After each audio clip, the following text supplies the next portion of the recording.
Hello everyone, welcome back to my channel Sunita Chandra. এই যে দেখো, সকাল সকাল ঋষি আর ঋষির বাবা রেডি হয়ে গেছে পুরো একদম। ঋষির বাবা তো 4টা ব্যাগ নিয়েছে, পুরো শাড়ি ভর্তি করে বাইরে যাচ্ছে, বিষ্ণুপুরই যাচ্ছে আর কি। তো আর ঋষিকে নিয়ে যাবে বলেছে, যেহেতু টোটো ভাড়া করে পর যাচ্ছে, মানে বাসে যাবে না, এতগুলো ব্যাগ যেহেতু আছে না, নিয়ে যেতে পারবে না বাসে অত, সেজন্য বললো টোটো ভাড়া করে নিয়ে যাব। তো আর এদিকে ঋষি তো মামা বাড়ি যাবার জন্য ঝক করছিল ও, মানে মামা বাড়ি টোটোয় করে গেলে শুনলেই আর কি যেতে খুঁজে। তো সেই কারণে ওকে নিয়ে চলে গেল। সারাদিন জানি না আমি এবারে কি করব। আর ছেলে না থাকলে না পুরো ঘরটা পুরো ফাঁকা ফাঁকা লাগে। তো আজকে সেজন্য বেশি রান্নাও করিনি, আমার শাশুড়ি মা আর আমি খেতে ভেবেছিলাম হোম ডেলিভারি খাবার বলে দেবো, কিন্তু যাই হোক বলা হলো না। ভাত রান্না করলাম, ভাত ডাল আর ওই ঝিঙে আলু পোস্ত আর ডিম ভাজা করে নিলাম।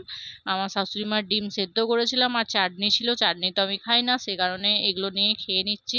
তো খেতেও ইচ্ছে করছিল না, কারণ ঋষি নেই, ঋষি কি খাচ্ছিল কে জানে মামা ঘরে, মানে চিন্তা লাগছিল একটা, থাকবে নাকি কাঁদবে কিনা, অনেক কিছুই লাগছিল।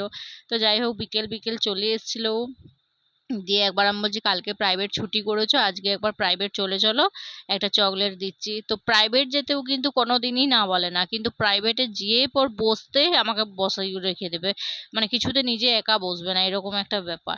দিয়ে আবার ঘর চলে এলাম, প্রাইভেট প্রাইভেট পড়িয়ে সন্ধে হয়ে গেছিলো। এই দেখো আমাদের এখানে ওইটা কাকুটা এসেছিল, ওর কাছে ওই কি পাউরুটি বলে, ফ্রুট পাউরুটি কিনলাম, আর এই আচারটা কিনলাম। এটা কিন্তু 10 টাকা দাম নিয়েছে, জানি না কেমন খেতে হবে। আর এই চেনাচুরের প্যাকেটটা একটা কিনলাম, টক ঝাল মিষ্টি। তো এই চেনাচুরের প্যাকেটটাই কিন্তু আমরা খাই, বেশ ভালো লাগে।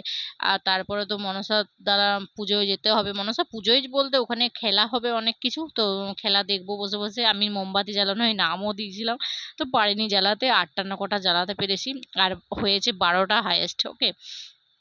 তো যাই হোক ছেলেরা খেলছিল, এটাই দেখছিলাম বসে বসে, অনেক কিছুই খেলা হচ্ছিল, মার্বেল চামচ, আর বিকেল থেকে আরম্ভ হয়ে গেছিল, কিন্তু তখন থেকে যাবার টাইম হয়নি। তো সারাদিন মোটামুটি এগুলোই করলাম। ব্লগটা কেমন লাগলো তোমরা জানিও, টাটা।